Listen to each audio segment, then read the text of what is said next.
Bienvenidos y bienvenidas al podcast de Sociología Inquieta. Hoy estamos en un episodio especial, pues tenemos a nuestro primer invitado.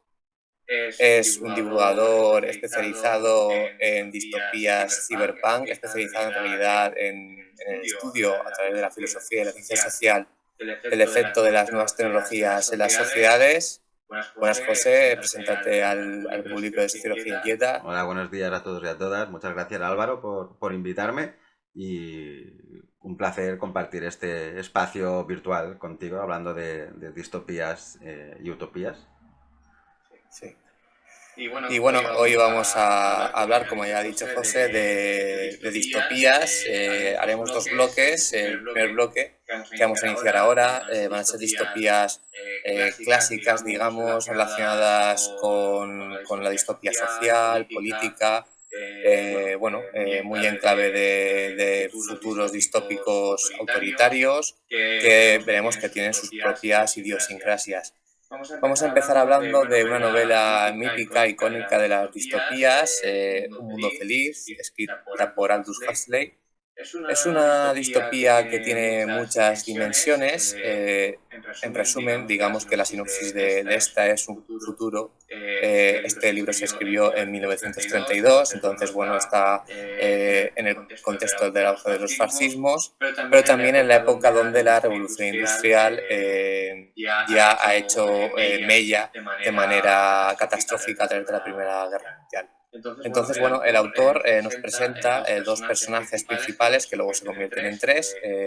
Son Lelina Crowley y Bernard Marx, que hacen una alusión a Lenin y a Marx, que se encuentran en un mundo distópico donde, digamos, la cadena de montaje, que bueno, está influenciada por la cadena de montaje de Henry Ford en aquella época, a través de eso instaura una especie de sociedad feliz donde no hay guerra, donde no hay maldad, donde la gente vive felizmente, como bien dice el título, y donde sí que hay una estratificación social cerrada, ya que la gente nace a través de la genética condicionada genéticamente y se va colocando en estratos dependiendo de su predisposición genética que la sociedad ha marcado. Esta novela nos va llevando a diferentes aspectos, diferentes cuestiones y sobre todo hay un personaje muy digamos, característico que es John el Salvaje, el cual Bernard Marx y Lena Crowley descubren cuando Bernard Marx, que es alguien inquieto, eh, decide ir al mundo de los salvajes, que es una especie de reserva que hay en un mundo feliz donde vive la gente que no está sometida a este tipo de régimen. Y nos encontramos con un personaje que cuestiona todas esas, digamos, promesas felices a través del control social exhaustivo que somete a la población el régimen del libro. No sé qué opinas, José, sobre esta distopía. Pues el resumen que has hecho creo que deja bastante claro que cuando hablamos de esta novela habría que hablar también un poco de cuál es la idea de la felicidad, ¿no? Porque tal como explicabas, la gente está sometida a este control totalitario, pero la gente no es consciente de que vive sometida en este régimen, ¿no? Tienen ya la mínima que se plantea un poco la duda o la cuestión, deviene el pensamiento acrítico directamente y es como tómate la pastillita Soma y a partir de aquí conseguirás toda tu calma. No hace falta que te preocupes por la vida, lo importante es que tú seas completamente feliz. Y otro aspecto interesante a remarcar es el de la estratificación social, ¿no? Cómo llevamos a través de esta novela a la naturalización de la estratificación social simplemente en base a las características genéticas que en este departamento de predestinación social que tienen, que sale en la novela, se queda realmente marcado. Entonces, la cuestión de la felicidad y qué implica la felicidad en el mundo, pienso que es algo importante a remarcar de esta novela, ¿no? De hoy en día realmente somos felices. Existe esta felicidad alejada de la dependencia o la desegocentración como plantea la novela de Huxley. Sí, sin duda. Plantea yo creo que muy bien, aunque la sociedad del consumo ya estaba surgiendo, quizás es una novela que con el paso de las décadas se ha ido convirtiendo más actual, que es un poco lo que por eso coge tanta fama, ¿no? Yo creo que luego progresivamente. Porque sí que es cierto que se observa cómo ponen en la lupa la naturaleza humana, es decir, somos imperfectos y quizá perseguir la utopía como tal es algo justo. En realidad, hay, digamos, una paradoja, ¿no? Porque dentro de la utopía ya conseguida, Bernard Marx es una persona que está descontento porque se da cuenta que la utopía es imperfecta y entonces intenta un poco de construirla. Y como tú bien has dicho, luego surgen conceptos como el soma, que es una droga que usa toda la población, una droga que no tiene efectos nocivos a nivel fisiológico, pero que sí que alemia y enajena a toda la población. Es como un psicotrópico que te hace estar feliz cuando nada más tomártelo, en un estado de ensoñación y éxtasis. Y creo que la novela en este caso sí que acierta mucho con qué es ser feliz y lo compara mucho con la dependencia a ciertas estrategias que tiene el sistema capitalista, que lo tenía ya actualmente cuando Huxley escribe la novela y que lo tiene ahora, de darnos, digamos, cápsulas paliativas, ya sea el consumo, ya sea el consumo en general de mercancías, de servicios, de cultural, ya sea el consumo farmacológico, y que haga que creas que eres feliz, pero sin duda detrás de eso se esconde una renuncia a la libertad individual, pensamiento, etc.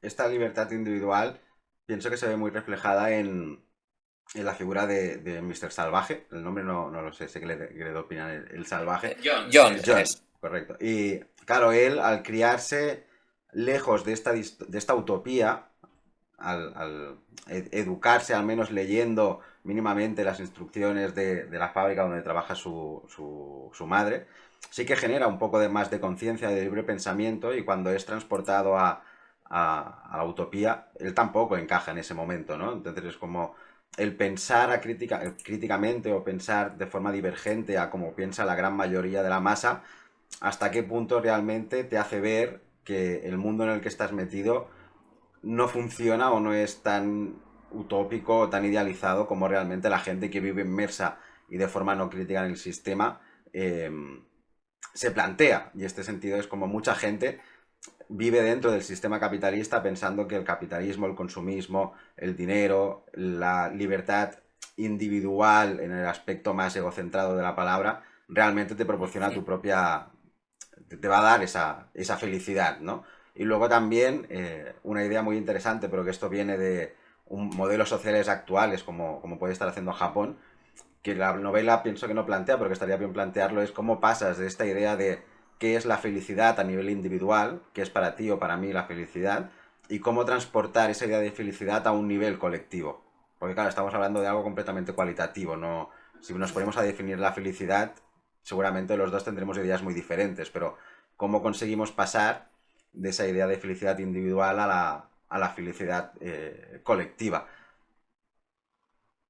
Sí, sí, sin duda. Eh, Como tú has dicho, claro, plantea una cuestión tan trascendental como es la felicidad que, al fin y al cabo, yo creo que la novela es un poco inquietante en el sentido de mm, lanza la cuestión, ¿no? De no puedes tenerlo todo. Yo creo que es un poco mi conclusión, ¿no? De para tener una cuota de libertad tienes que renunciar también a ciertos aspectos y no puedes estar todo el rato recibiendo, digamos, entradas no positivas de estímulos en todos los sentidos, que es un poco como vive la gente de esa sociedad, porque no tiene preocupaciones en el sentido de sociales, en el sentido de que es una sociedad cerrada donde todo el mundo lo acepta, porque genéticamente y psicológicamente, que también se les condiciona a través del condicionamiento de Pavlov en aquella época, pero que sería un poco también relacionado con la psicología de Skinner luego, se va condicionando a la gente. Entonces, bueno, a nivel de aceptación psicológica no hay ningún tipo de malestar, Y luego a nivel de placer hedonista tienen acceso a todo, ¿no? Hay plena libertad sexual, hay plena libertad de deseos en el sentido de ocio, cultural, sobre todo de las clases altas. Y claro, sí que es verdad que es una especie de felicidad o de mundo ideal, de ahí el título, pero sin duda te deja luego la deconstrucción de este y con John el Salvaje queda muy claro, ¿no? Que es una persona, digamos, más estándar, como si fuéramos nosotros, que vive una sociedad imperfecta y se da cuenta de que está viviendo en un sitio que es monstruoso, ¿no? Que de que la gente está totalmente enajenada y sin ningún tipo de pensamiento crítico y sobre todo muy encauzada en generar una opinión únicamente grupal, colectiva, ¿no? Donde el grupo absorbe toda la individualidad de las personas. Claro, este debate en el fondo es muy interesante en una sociedad, ¿qué es lo que prevalece más? Si el pensamiento colectivo o el pensamiento individual, que es uno de los grandes debates que siempre han existido, de mmm, no quiero que el colectivo oprima mi libertad individual, pero claro, en una sociedad tampoco puedo ser completamente libre, proceder desde un libertinaje, por llamarlo de alguna manera, porque es contraproducente a la convivencia social, ¿no? Entonces, este es otro de los debates que se plantean en la obra. Y macho gracia, cuento interesante el que hayas abierto el debate del hedonismo y del placer individual, porque sí que en la obra se ve cómo los valores familiares del hogar y la familia tienen que quedarse desplazados porque o erradicar esos sentimientos o esos vínculos sociales y afectivos porque pueden producirte problemas. Al tener tú más afección o afectividad hacia las personas que te rodean, eso en la sociedad utópica propone un problema, pero si nos lo planteamos desde un pensamiento oriental, este desapego que se plantea en la obra realmente no es una carencia de sentimientos, como se plantea el desapego exactamente. Aquí lo que te plantean es una sociedad carente completamente de sentimientos y de afectividad, donde lo que se promueve constantemente es un consumo de cuerpos para esta exaltación del hedonismo, ¿no? Entonces, aquí sí que es como una libertad individual muy encauzada al consumo del cuerpo y a placeres efímeros, ¿no? Entonces se está vendiendo una idea de desapego que realmente no sería. Y luego comentabas también que la gente tiene muy asumida el no cuestionamiento de la sociedad feliz, ¿no? Entonces ellos tienen el concepto este de hipnopedia, que es a través de los sueños constantemente te manipulan para que asumas tu propio rol, que esto surgía un poco la idea esta de la profecía autocumplida, ¿no? O sea, si te van diciendo todo el rato que tú en tu posición social estás bien, estás bien, estás bien, al final acabarás creyéndote y no cuestionarás el por qué estás ahí, llevándolo un poco a la sociología clásica de Bourdieu, como tienes tan asumido tu hábitus cultural de clase y económico que lo asumes como es natural, es así, no le puedo hacer nada. No es como la típica frase del que es pobre es porque quiere, no es porque haya unos condicionamientos sociales que te lleven a hacer esto. Sí, sí. La verdad que la novela da para un podcast entero. Sí. Sí, la verdad, sí, sí, es verdad. Muy interesante lo que habías dicho. No había caído sobre el renunciamiento, ¿no? De quizá el apego a los grupos sociales clásicos, como pueden ser la familia, los amigos o incluso las relaciones sexoafectivas, que sí que se ven como muy desnaturalizadas. Es una palabra, bueno, no muy acertada, pero ya me entiendes, ¿no? Como no normativizadas en el sentido de cómo se realizan ahora, ¿no? Quitándole toda esa carga, digamos, afectiva o de compromiso. Y eso en la novela creo que se ve bastante. Vamos a pasar a la siguiente distopía, que es muy diferente, quizá la más diferente de las tres.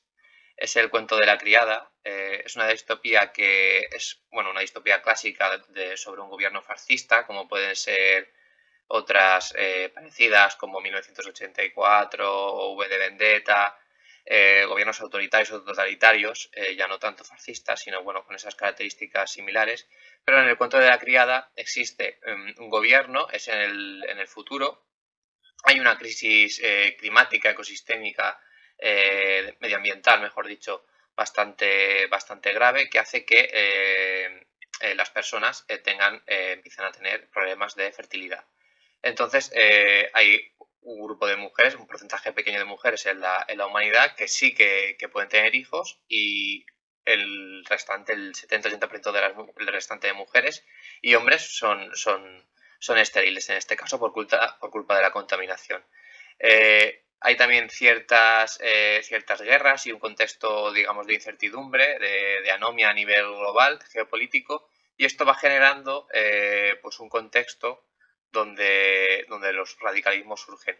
Y se realiza un golpe de Estado en Estados Unidos por parte de un grupo de fundamentalistas católicos que hace un atentado de falsa bandera y le echa las culpas al fundamentalismo islámico, y genera un régimen dictatorial fascista católico donde el patriarcado el patriarcado extremo es la hoja de ruta de esta dictadura.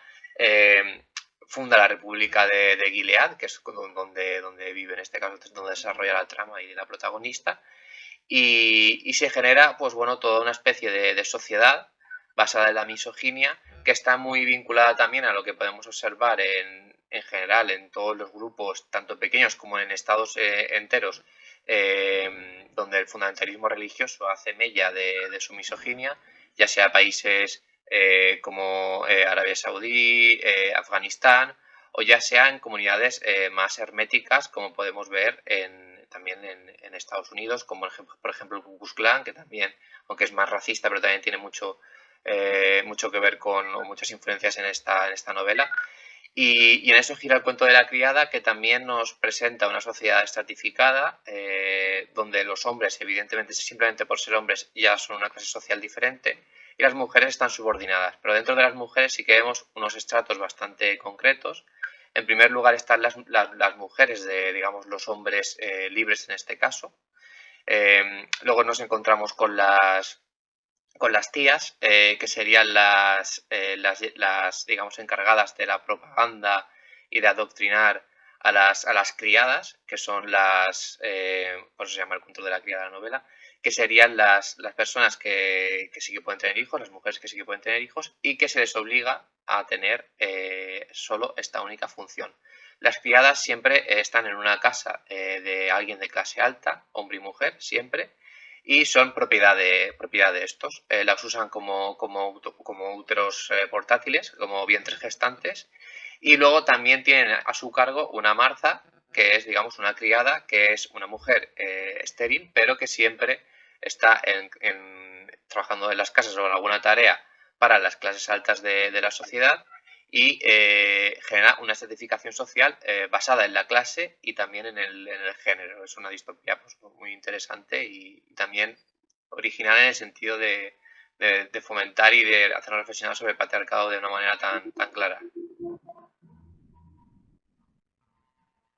No sé qué piensas sobre ella. Esta no, ni la novela ni la serie de televisión que hicieron la he conseguido ver, pero al menos al leer el artículo que me facilitaste para entender un poco la historia del cuento de la criada, me sorprende mucho la idea esta que está sacada del libro de Contra las distopías de Albert Martorell, de mi utopía es tu distopía. Porque claro, ellos intentan construir una utopía, un mundo donde se intenta instaurar un sistema para la salvación y defensa de la humanidad, pero claro, se está haciendo desde unos patrones culturales que no serían utópicos en este sentido, son completamente distópicos, porque nos estamos basando en un régimen puramente patriarcal, puramente jerárquico y puramente también capitalista tornamos a lo mismo, la mercantilización de los cuerpos, o ya no sería ni mercantilización, es la objetivación del cuerpo directamente para la reproducción constante de la especie por parte de aquellas mujeres que lo pueden hacer. Y un rol también de cómo el cuidado, aunque sea para la reproducción de la mujer a base de esta subordinación, sigue cayendo en manos de las mujeres, ¿no? Que eso es algo que en el sistema de hoy en día seguimos inmersos en ese mismo sistema patriarcal, aunque mucha gente no lo asuma, y el rol del cuidado sigue quedando también en manos de las mujeres, ¿no? Entonces veo que es una serie o una novela donde se focaliza mucho en la situación de sumisión y esclavitud a la que está sometida la mujer, pero claro, la novela te lo pone de una forma muy explícita. En la sociedad de hoy en día hay muchas cosas que son estos micromachismos, que siguen siendo muy sutiles, pero que siguen dejando patente que seguimos inmersos en esta estructura patriarcal capitalista. Sí, sí, sin duda. Por ejemplo, un ejemplo quizá que es claro en la novela y que se puede ver en la actualidad son los vientres de alquiler, sobre todo en el mundo occidental. Sí que es verdad que hay otros contextos como en África o Asia, donde aterradoramente las cosas que pasan en la novela muchas veces pasan también en la realidad, ¿no? Donde las mujeres están confinadas en casas, no se les puede ver el rostro, son, viven en condiciones infrahumanas totalmente, son violadas, sufren agresiones como la mutilación genital, que son cosas que pasan en la serie, por eso estoy poniendo estos ejemplos. Pero aparte también está todo el trasfondo de la crítica al feminismo occidental o al feminismo liberal blanco, ¿no? Donde se mercantiliza con el cuerpo de las mujeres. Es más, en la novela, Estados Unidos lo que hace es intentar posicionarse nuevamente como potencia mundial porque son los únicos que tienen una gran población de criadas a su cargo que pueden y que ellos, digamos que intentan vender o ceder a otros países por si quieren subir sus tasas de natalidad. Entonces aquí está clarísimo, ¿no? La mercantilización en general del género femenino o de las mujeres. Eh, y luego, bueno, otra cosa bastante que además has comentado es, digamos, intentar conseguir la utopía a través de la distopía, porque en la serie se ve muy claro que en realidad, aunque estén intentando conseguir un mundo mejor y el mundo está en crisis, están realizando un verdadero genocidio, no solo una presión sobre la mujer, sino también sobre la comunidad LGTBI, sobre los disidentes políticos. Y en la serie, cuando sales de la ciudad y la protagonista huye, intenta huir a Canadá, a la frontera, va viendo todo cómo ha quedado el país, ¿no? Estados Unidos, que es uno de los países más ricos del mundo, ¿no? Por lo menos en PIB, ¿no? Pero bueno, en realidad con infraestructuras también, y vemos como el país está totalmente devastado, o sea, se ha convertido en un país prácticamente tercermundista, se ha realizado un genocidio atroz y está todo el país arrasado, apocalíptico. Entonces, bueno, es un poco como persiguiendo la utopía a través de ideas distópicas, pues que puedes crear realmente pues, un auténtico infierno, sí. Sí, y en este sentido de la Sí, utopía y la distopía, volvemos a lo mismo. Si yo intento construir mi utopía en base a estos valores, los considero que son los correctos. Por lo tanto, no es que mi situación sea distópica, sino que yo la estoy viviendo directamente como una utopía porque es el mundo hacia el que quiero llegar. Entonces, la distopía la estoy viviendo yo desde fuera, aunque tú me estés vendiendo que tu mundo es el utópico, ¿no? Entonces, aquí, a nivel histórico general, podríamos ver la confluencia o la dialéctica entre las grandes ideologías, ¿no? Que sí que siempre es lo mismo. Entonces, todo el mundo vive inmerso en el capitalismo patriarcal, y sobre todo heteronormativo, porque también en la novela la homosexualidad es penada. Entonces, para mucha gente realmente este mundo es utópico, ¿no? El auge de los fascismos, de las extremas derechas de nuevo, defienden este modelo un poco, ¿no? El día de la masculinidad pues tiene que ser como es, la feminidad tiene que seguir remarcando los valores típicos y clásicos de la feminidad, lo homosexual, el LGTBI está o mal visto o considerado una desviación, entonces se sigue implementando esta heteronormatividad. Por lo tanto, la utopía del capitalismo es la distopía de un montón de gente. Y a medida que leía tu artículo, también recordaba mucho la idea esta del ejército de reserva de Marx, de cómo todas las mujeres, en el fondo, no dejan de ser este ejército de reserva para cuando el sistema patriarcal y capitalista necesite más mano de obra, que ésta recaiga sobre las mujeres y cómo pienso que también refleja muy bien la novela la idea esta de lo que te comentaba antes, de gracias al cuidado que hacen las mujeres sobre los hombres y sobre las propias mujeres, el sistema es cuando se puede mantener, ¿no? Entonces, si la mujer dejara de servir o ser sirvienta en este sentido del cuidado, pues, ¿qué pasaría con toda la gente que se mantiene y vive gracias al trabajo de cuidado de muchas mujeres?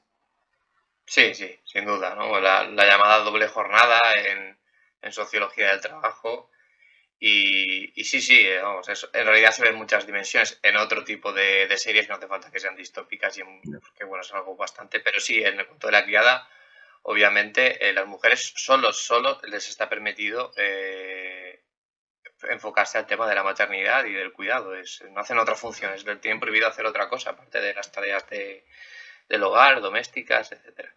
Y Sí. esto, perdona, remarca muy bien cómo a día de hoy en la sociedad sigue imperando que la mujer tenga que cumplir con su rol de maternidad, ¿no? Que volvemos a lo mismo. O sea, una mujer es mujer en cuanto cumpla su rol de maternidad establecido por la sociedad.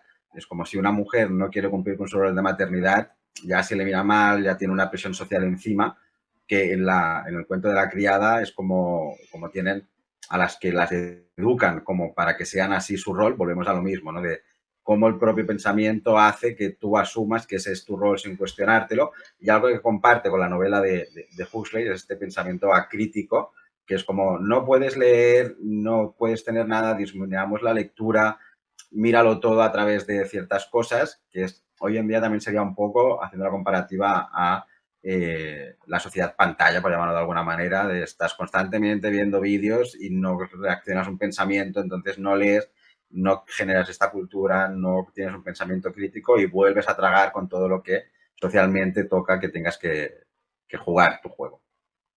Sí, sí, totalmente, totalmente. Vamos a pasar a la última distopía social política, que es V de Vendetta, que es una historia de revolución contra el fascismo. Esta sí que es una historia claramente, digamos, antifascista a través de un posicionamiento contrapuesto desde el anarquismo. Esta película nos traslada, ¿no?, a la figura digamos, una especie de superhéroe, de antihéroe, mejor dicho, bueno, intenta luchar a través de métodos, en este caso de sabotaje, contra un régimen fascista que se ha instaurado en el Reino Unido, también en un contexto, ¿no?, previo de guerras mundiales, donde ha habido, digamos, pues una situación en general de inseguridad muy grande en todo el mundo, en todo el globo, y esto ha hecho que paulatinamente el fascismo pues, no, surja por primera vez en el Reino Unido y se instaura una dictadura fascista que es muy parecida pues, al nazismo, ¿no? Pero un poco, digamos, en una época un poco más avanzada. Ahora mismo no sé exactamente en qué época está, o si lo llega a decir, el futuro alternativo en V de Vendetta. Y bueno, la historia nos traslada a, a un, digamos, un futuro donde hay una figura muy clara de un dictador totalitario que se llama Dan Sadler y que es, digamos, el canciller, el presidente de un partido que se llama Fuego Nórdico y que hace un control social muy parecido a la novela, por ejemplo, de Orwell de 1984, ¿no? Porque controla los medios de comunicación, controla la prensa, tiene un estado, digamos, policial y militar que usa la violencia de manera discriminada sobre la población y la gente además acepta, digamos, esta condición digamos, de opresión, pero sobre todo lo acepta por un contexto de miedo, ¿no? De miedo por, digamos, el contexto que les han descrito que hay fuera del Reino Unido, que vive en una especie de autarquía, y luego por miedo a las represalias de la dictadura. Y bueno, la película nos va contando cómo este personaje llamado V, que es una persona que sufre experimentos por parte de este régimen totalitario fascista, que está englobado yo creo también a los experimentos que hacían los nazis, por ejemplo, con los hacía el doctor Mengele, con gente de los campos de concentración o con disidentes políticos, judíos, etcétera. Y bueno, poco a poco, pues a través digamos, usar la violencia, pero también a través de intentar llegar a las masas con un discurso que intente, digamos, dar cuenta de la situación colectiva de opresión, pues va intentando también movilizar a la ciudadanía y es un poco, pues bueno, yo creo que digamos, un ejemplo de cómo se puede hacer frente al fascismo, también aumentando el pensamiento crítico y evidentemente también luchando contra él de manera abierta. Sí, pienso que dentro de la novela, una de las grandes facciones que te enseñan es el concepto de acción directa dentro del movimiento del anarquismo, ¿no? O sea, V de Vendetta no solamente promueve el discurso o una narrativa contra el sistema, sino que a su vez, en un acto puramente de venganza, el sistema me ha hecho daño a mí, yo me voy a vengar de las personas que me han hecho daño, a través de esta acción directa y de la comunicación a las masas, intenta promover este cambio.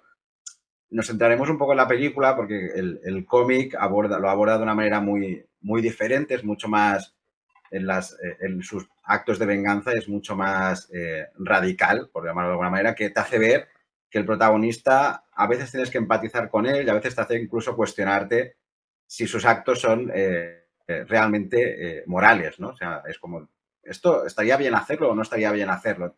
También apela bastante a la moralidad frente a la acción. Pero pienso que uno de los grandes mensajes de V de Vendetta es el poder de la palabra. Lo que Guy Fawkes marca siempre es lo que prevalece son los ideales, no las personas. Entonces le estamos dando mucha más fuerza a la idea que no al individuo. Aunque en el cómic sí que refleja un poco más este anarquismo individualista, que está en contraposición a las grandes líneas colectivistas. Pero claro, ¿cuál es el poder de las ideas? ¿Cómo tú puedes comenzar o intentar convencer a la gente del que el sistema en el que está inmerso no funciona? Y aquí retomando el debate al principio, ¿qué importa más? ¿Lo individual o lo colectivo? Sí, sí. Sobre todo el debate, cuando lo estás comentando, creo que hay un debate en la película muy claro. No me acuerdo el nombre de la chica, digamos, la protagonista también, una de las protagonistas, interpretada por Natalie Portman, que es un poco como...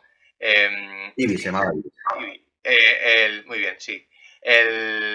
Hay un debate, ¿no?, entre los métodos de V, que son pues muy violentos, y ella que se va dando cuenta, bueno, y en realidad también está como un poco, digamos, que es crítica, ¿no?, hacia el sistema, pero se ve como un poco onnubilada o un poco paralizada cuando V le presenta un poco las ideas que tiene para luchar contra el sistema, que son pues, volar edificios y literalmente la lucha armada y asesinar a la gente que está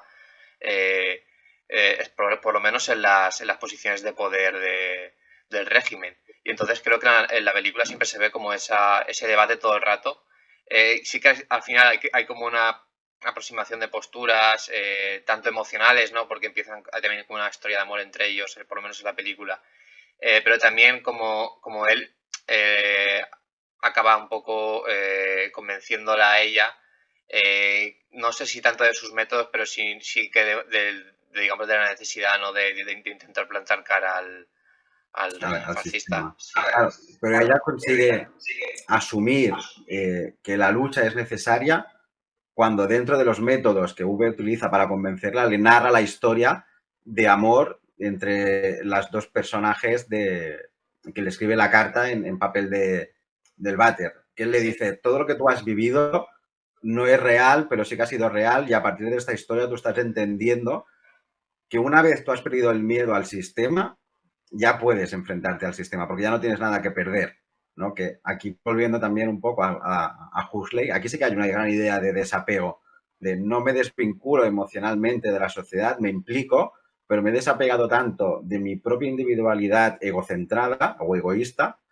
que ya no tengo miedo a enfrentarme, ya no me puedes quitar nada, porque ya me lo has quitado todo, ¿no? Entonces, tanto en la novela, tanto en el cómic como en la película, está la frase de no sé quién eres, me tomaría una cerveza contigo y te quiero. Es como, me da igual la otra persona, aunque no te conozca, aunque no haya tenido nunca una relación contigo, aunque nunca vaya a beber contigo, simplemente por ser un ser humano, ya simplemente por ese hecho te quiero. Y ahí es donde también reside mucho el poder de V, en demostrar que no hay que segregar a las personas, objetivarlas o ver en ellas lo que aparentan ser, sino que simplemente por ser lo que es ya vale la pena. Entonces, pienso que este es uno de los grandes mensajes, aparte de luego de cuestionar la idea de justicia, cuestionar la idea de libertad, cuestionar todo el sistema que te está englobando y decirte, oye, estás ciego, mira más allá, ¿no? Y pienso que también lo que te muestra es que no lo tenemos muy asumido, la fragilidad del sistema, ¿no? Como sociólogos sabemos que el sistema está construido con unas piezas, con un andamio, pero que si empiezan a fallar 4 o 5 piezas, todo se desmorona y se viene abajo. Entonces, ¿dónde reside el poder de la sociedad para que esos pilares básicos vayan sustentándose, ¿no? Entonces, así que en el cómic es mucho más individualista en el sentido de, al final es V quien le transmite esas ideas a Ivy, y Ivy sigue haciendo el papel de V porque no importa la persona, no importa la máscara en este sentido, sino que importan son los ideales y siempre habrá una persona que te marque el camino, ¿no? Es mucho más individualista. En cambio, en la película sí que tenemos esa escena final donde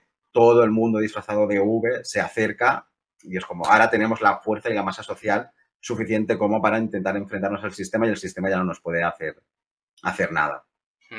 Es una película además muy interesante porque yo creo que se ha convertido en un símbolo, sobre todo después de la crisis de 2008, la crisis subprime,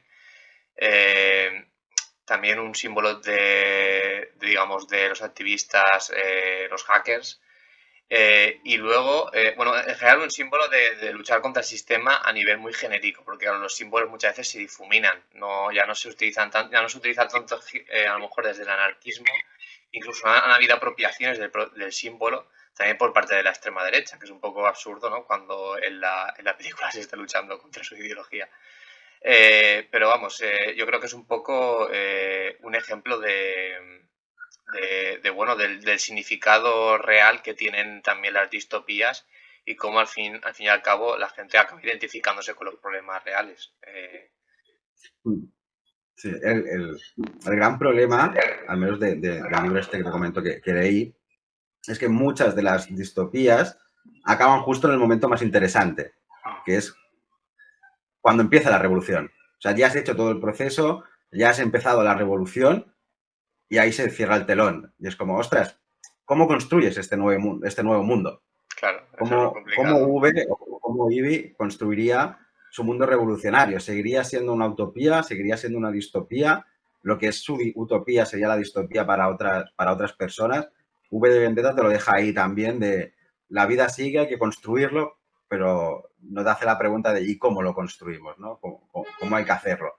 Y luego también otra idea que comparten mucho estas distopías y que nos puede servir también para luego enlazarlo con las del Cyberpunk, es la vinculación que hay entre el Estado y las grandes empresas, ¿no? En este sentido, V de Vendetta también es como una empresa farmacológica que desarrolla una enfermedad para luego venderte la vacuna, para luego poner a la gente en los estratos superiores y así lucrarse con el sufrimiento de las personas, ¿no? Y eso también lleva un poco a la idea de la identificación o sea, los sesgos de confirmación que tenemos para identificarnos o no con las personas, o con las personas o con las distopías, porque a lo mejor puedo ver, que es lo que te decías tú, de la apropiación de la extrema derecha por parte de símbolos anarquistas o la defensa que hace V, que a lo mejor alguien de extrema derecha ve en V una persona en quien reflejarse porque considera que el Estado que hay es un Estado, como dicen hoy en día, social comunista, que lo único que quiere es el mal para las personas. Entonces, cómo tú sesgo, como tú haces esa lectura, puede llevar a interpretarte la obra de una manera u otra, ¿no? O sea, obviamente es muy abiertamente anarquista y es difícil que alguien se lo coja, pero suele pasar con muchas distopías y más de las más jóvenes o más de ámbito juvenil a día de hoy. Sí, sí, sin duda. Pues la subjetividad entra de lleno, ¿no? En la interpretación de historias, que además yo creo que también tiene que ver con lo que has enlazado al principio, que generan un relato bastante estándar, ¿no? De una revolución contra un Estado o contra un poder hegemónico, sea Estado, sea una corporación, etcétera, que es muy interpretable luego a lo que tú dices, ¿no? Digamos, a la situación subjetiva de cada uno, porque siempre puede ser el otro y puede generar un relato, digamos, transponiendo las cosas. Pero sí que es cierto que es muy interesante también y creo que es digamos, un síntoma de la sociedad que vivimos hoy en día, ¿no? El tener una gran cantidad de ideas para generar distopías, es decir, para generar, digamos, revolución pero digamos, como lo has dicho tú, ¿no? En el estado de violencia y de derrocar un sistema, por la violencia y ya está, que es algo bastante simple de imaginar. Sí que es verdad que hay un contexto apocalíptico detrás, que puede ser marcado por una destrucción medioambiental, por una destrucción bélica, por el auge de un patriarcado, pero luego,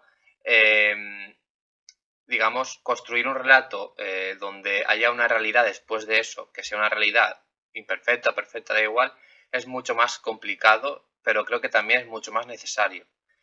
Y ya por acabar y recomendar una autora que creo que es clave en esto, no hay ninguna o casi ninguna serie o película adaptada de ella, pero hace este ejercicio muy bien. Es Ursula K. Le Guin.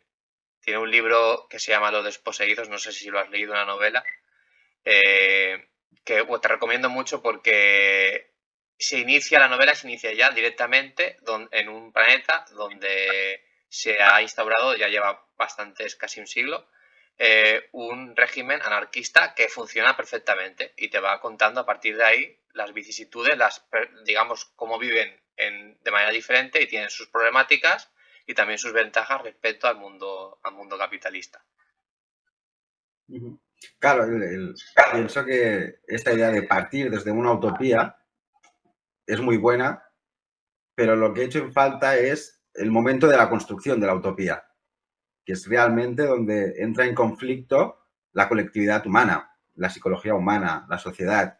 ¿Cómo nos ponemos de acuerdo para construir esta utopía, ¿no? O sea, o llegamos al momento en el que todo es derrocado y no se plantea la construcción, o partimos desde la construcción de la utopía. Este proceso de construcción, que es realmente donde se formaría el sistema cultural, es el que pienso que nos falla y el que no da pie o nos impide realmente pensar en cómo construir una alternativa, ¿no? O sea, la alternativa nos la dan construida o no nos enseñan cómo construirla. Entonces es como, necesitamos gente que nos enseñe a construir esta alternativa, ¿no? Pienso que también es como el gran debate dentro de las distopías, de llegamos hasta el final y no se construye, o ya me lo das directamente construido sin enseñarme el proceso de construcción cultural. Sí, sí, sin duda.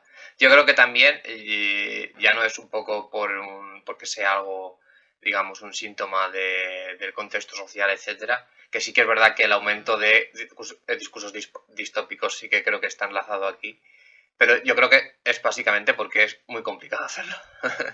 Claro, es básicamente por eso, ¿no? Las otras dos, digamos, opciones son bastante más fáciles de imaginar y de proponer. Y de proponer. Claro, pero en este sentido podríamos pensar que la construcción de la utopía siempre, hasta el día de hoy, ha sido la narrativa ideológica, ¿no? La narrativa ideológica siempre se ha planteado como esa construcción utópica de no ir a ningún lugar, sino ir construyendo constantemente el camino, pero hoy nos encontramos que no existe alternativa. No hay un discurso alternativo hegemónico de grandes masas que se contraponga al neoliberalismo que tenemos a día de hoy, ¿no? Y en este sentido, y si quieres ya pasamos un poco a las distopías más cyberpunk. Hasta aquí el podcast sobre las distopías volumen 1. Podéis seguir la parte 2 en Hilaria Caos, en su canal de YouTube, el canal de YouTube de José. Os invito a que lo sigáis en general porque hace muy buen trabajo. Os dejo todo lo necesario para acceder a él en la descripción del vídeo.